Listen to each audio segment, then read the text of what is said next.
Buenos días, mi nombre es Jair Osvaldo y voy a presentar mi línea del tiempo en la que pondré y describiré los diferentes puntos de la historia de la psicología y empezando desde la época griega y pasando por los aportes de filósofos destacados de la época como Alcmeón de Crotona, Sócrates, Platón, Hipócrates, Aristóteles y hasta la fundación de la Asociación de Psicología Humanista en Estados Unidos, que pues iremos repasando las aportaciones más importantes de las diferentes corrientes, siendo presentadas durante este lapso de tiempo, además de ir presentando a sus autores y personajes más importantes de cada etapa, así como algunas instituciones o sucesos que marcaron un punto importante en la historia de la psicología. Bueno, para empezar ahora con lo que es como tal ya la línea del tiempo, tenemos primeramente, como mencioné antes, los aportes de la Edad de Cobre, en el cual había tribus que aportaban la creencia de que la esencia estaba dentro del cuerpo y se situó en el año 3000 a.C. Posteriormente a esto tenemos los aportes de la época griega, en la que cronológicamente se empieza con algunas pequeñas aportaciones de los antiguos egipcios en el año 2000 a.C., en los que se tenía el pensamiento de que el corazón era el receptáculo del alma humana.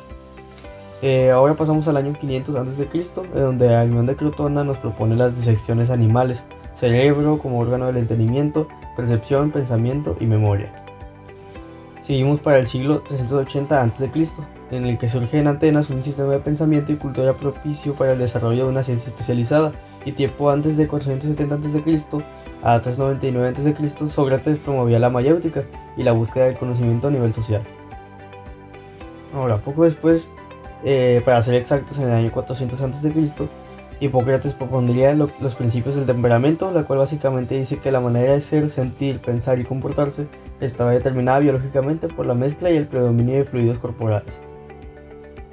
Pasamos ahora a los filósofos griegos en la cultura helénica, en los que empezaremos esta parte de la línea del tiempo con Platón, desde el año 427 a.C., y pues decía que el alma es el verdadero yo del ser humano. Y ahora, como dijimos antes, pasamos de Platón a Aristóteles, del 384 a.C. a 322, quien fue el primero en tratar extensamente muchos temas centrales como la memoria, la sensación, los sueños, la geriatría, el aprendizaje, entre otros más. Y ahora vamos al cambio del enfoque en el Renacimiento, cuya etapa la empezaremos con René Descartes de 1596 a 1650, presentando la sustitución del concepto del alma como cosa material por el de mente como capacidad de pensamiento. Y después de él viene John Locke, de 1632 a 1704, que por otro lado presenta la mente como una tabula rasa. Esta tabula rasa era prácticamente se refiere a un pedazo de cera en blanco en el cual dejaban escritos y se asemejaban a lo que ahora definiríamos como una libreta en blanco.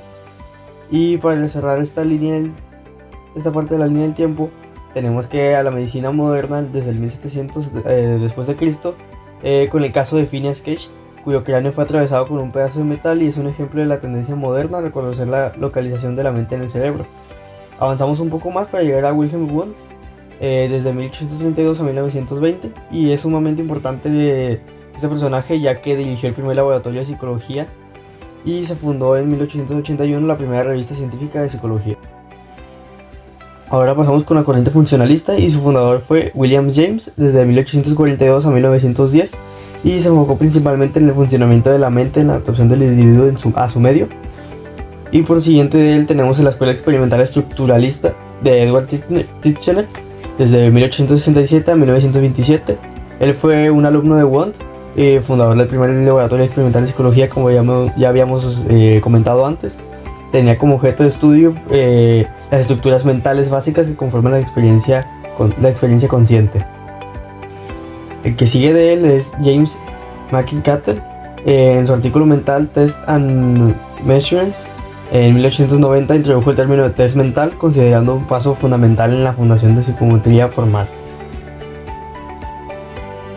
Después de él tenemos a Edward Thorndike desde 1898 a 1911, el cual planteó la ley del efecto base del aprendizaje conductista. Seguimos con un muy reconocido personaje que sigue siendo siguiendo por la corriente del psicoanálisis, que es Sigmund Freud. En 1895 introduce el término psicoanálisis como método propio y formula la primera tópica del aparato psíquico, distinguiendo entre consciente e inconsciente. Después de él tenemos a Iván Pavlov, en el cual el condicionamiento clásico, el cual establece que se puede crear respuestas aprendidas a través de la asociación de estímulos, y la teoría de los reflejos condicionados, que explica cómo los estímulos neutros pueden llegar a provocar respuestas a través de la repetición. Lo siguiente de él tenemos a Bernard Simon. En 1905 Bernard colaboró con Theodore Simon para desarrollar la primera escala formal de medición de la inteligencia. Y por siguiente de él tenemos a John Watson. En 1913 publicó su artículo La psicología desde el punto de vista conductista, en el cual propuso que la psicología debía estudiar las conductas observables en lugar de los procesos mentales. Ahora bajamos un poco a la parte de las escuelas, en el que tenemos el psicoanálisis en la escuela inglesa, que fue en el año de 1920 y se encargaba del estudio del desarrollo emocional temprano, las teorías sobre las posiciones esquizoparanoide y depresiva de Melanie Klein, el concepto de holding o sostén de Donald Winnicott y el énfasis de la relación madre-hijo para la integración del ser. Avanzando un poco más tenemos la segunda tópica freudiana, propuesta en 1923, en la que Freud complementa su primera división psíquica, consciente o inconsciente, con tres instancias estructurales: el ello, el yo y el superyo, quienes fueron unas aportaciones sumamente innovadoras, ya que hasta incluso el día de hoy se siguen utilizando muy frecuentemente. El psicoanálisis, que es la escuela de psicología del yo, en 1930 aportó al estudio de la defensa del yo frente a conflictos internos y externos, destacando su función mediadora entre el ello, el superyo y la realidad.